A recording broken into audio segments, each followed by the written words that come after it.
At the weekend, there was a massive music festival in the village, and it's absolutely brilliant when it comes.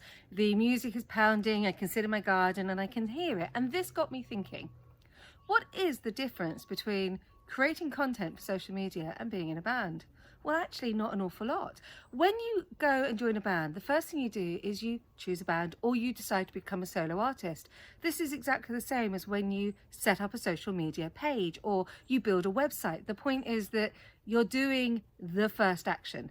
The next action is you go and start playing gigs as a band, or you start singing at karaoke or wherever you want to go to get seen and get spotted. Well, that's the same. You're posting a video post or a post, you're putting content out there and you start to get likes and you get followers. And then, just like the band where you go and sign people the autograph at the end of the show, you comment on your posts. And so what we've got going on is a symbiosis here, because a lot of people are absolutely scared, petrified of social media. They seem to think it will be intruding their lives, and it's a lot of work. And you're right, it is. But the format for success on social media is not new. A band does it, an actor does it, a concert pianist does it, because it's all about putting yourself out there. If you can go out and network at a networking event, you can do social media. So stop worrying about it.